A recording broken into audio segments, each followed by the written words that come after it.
غلام قادر روہیلا سی نا, انہیں تیمور لنگ جڑا سی انہوں قتل کر دیتا. قتل کرن تو بعد اودی اکھاں وچ انہیں خنجر پھیرے, پھر اودیاں بچیاں نوں تے اودے رشتہ داراں نوں تے اودے جناب بہواں نوں ساریاں نوں بلا کے کہن لگا میرے سامنے نچو. نالے اودے پیو مار دیتا, نالے اودے خاندان نوں بلایا تے ان بچیاں نوں کہیا تسی میرے سامنے نچو.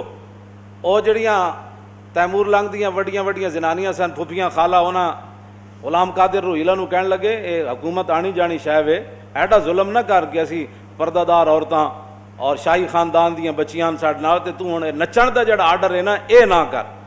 اقبال کہندا روہیلا کس قدر ظالم جفاجو کی نہ پرور تھا, نکالی شاہ تیمور کی آنکھیں نوکے خنجر سے, پھر دیا آل حرم کو رقص کا فرما ستم کرنے, یہ انداز ستم کچھ کم نہ تھا آثار معاشر سے, رکھا خنجر کو آگے اور پھر کچھ سوچ کر لیٹا, تقاضا کر رہی تھی نیند گویا چشم اخمر سے, پھر اٹھا اور تیموری حرم سے یوں کہنے لگا کہ شکایت چاہیے تم کو نہ کچھ اپنے مقدر سے, میرا مسند پہ سو جانا بناوٹ تھی تکلف تھا کہ غفلت دور ہے شان صف آرایان لشکر سے, یہ مقصد تھا میرا کہ کوئی تیمور کی بیٹی مجھے غافل سمجھ کر مار ڈالے میرے خنجر سے, لیکن یہ راز آخر کھل گیا سارے زمانے پر کہ حمیت نام تھا جس کا وہ گئی تیمور کے گھر سے.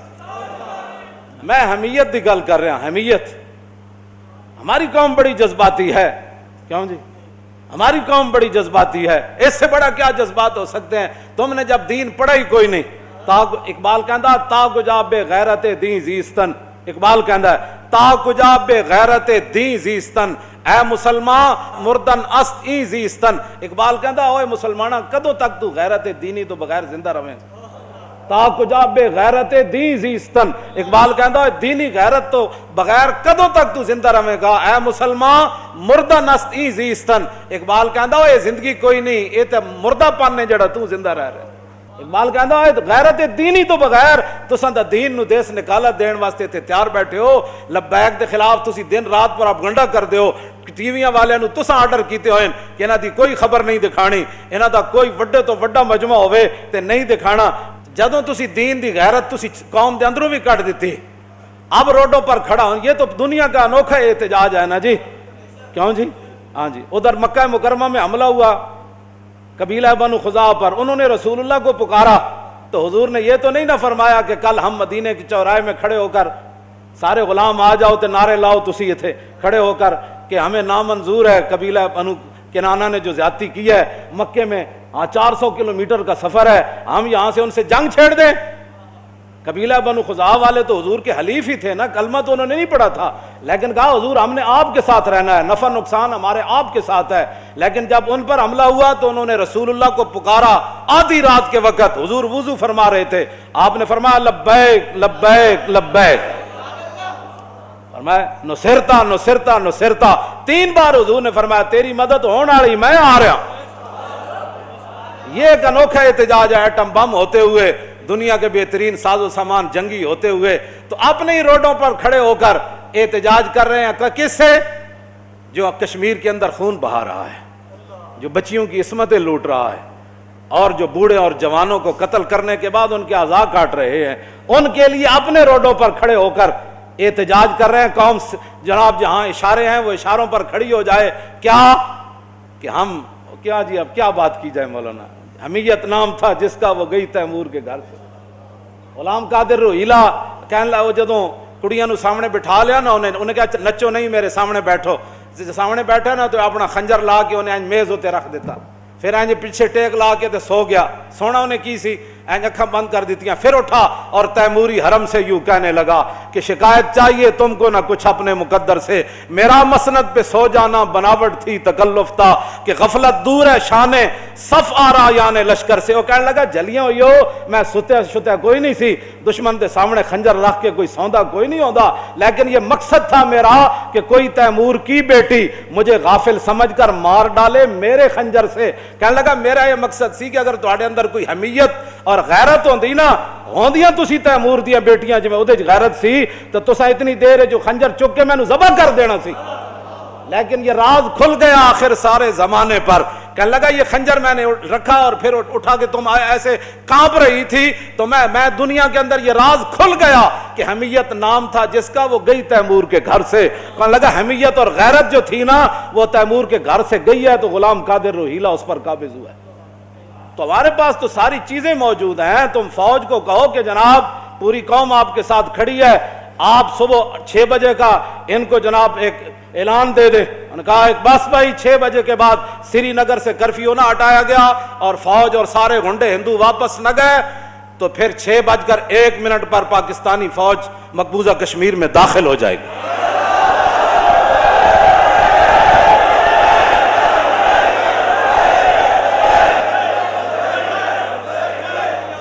اقبال کہندا اس میں کیا شک ہے کہ محکم ہے یہ ابلیسی نظام۔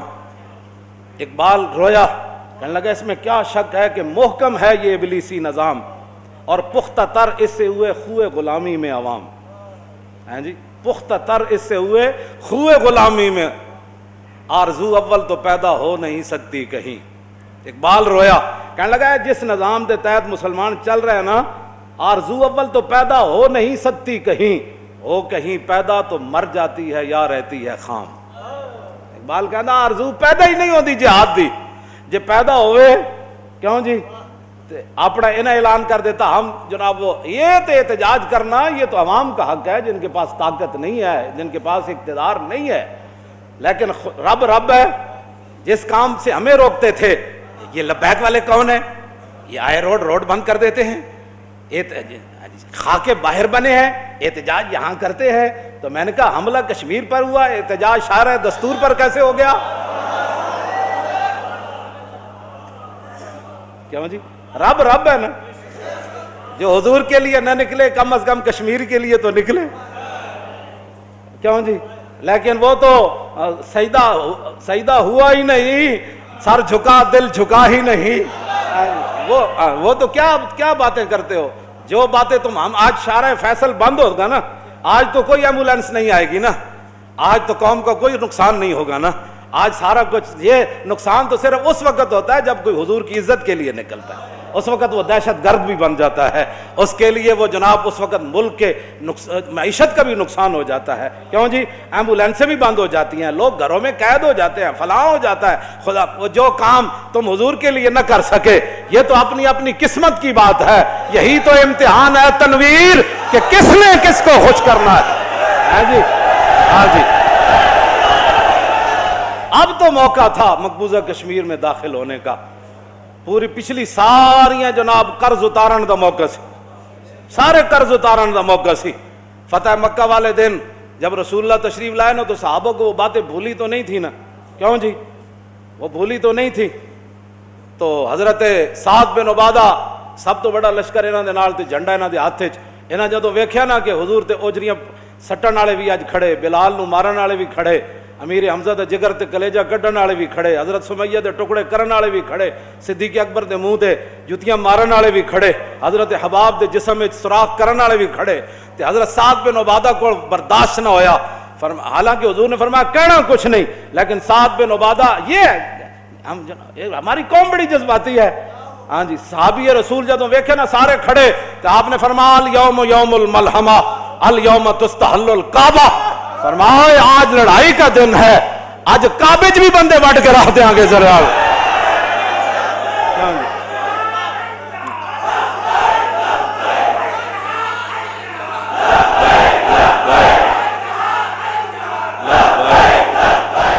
ارتجت آل مکہ تھا، حدیث پاک دے الفاظن جدو سعد بن عبادہ ایک گل کی تھی نا کہ الیوم یوم الملحمہ الیوم تستحل الکعبہ، فرمایا آج لڑائی والا دن ہے، آج نبی الملاحم تشریف لا رہے ہیں، آج جنگوں والے نبی تشریف لا رہے ہیں، آج لڑائی والا دن ہے تو آج کعبے بھی اسی بندہ کوئی نہیں چھڑنا۔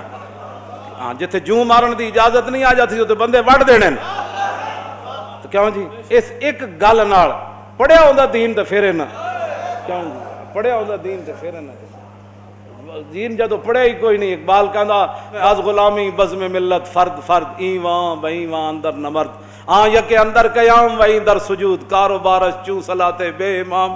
کہندا اقبال کہندا جس ویلے قوماں دے امام کوئی نہ ہون، کیوں جی اس ویلے پھر قوم نماز پڑھ رہی ہوندی، ایک سجدے چ ہوندا ایک قیام وچ ہوندا، کیوں جناب ایک کاروبار دے معاہدے کر رہا ہوندا انڈیا نال تے ایک دا جناب ادھر قیامت گزر رہی ہوندی پاکستان تے کشمیر تے قیامت گزر رہی اور ادھر عرب دے بادشاہ انہوں جناب مسجد دی سیر کرا رہے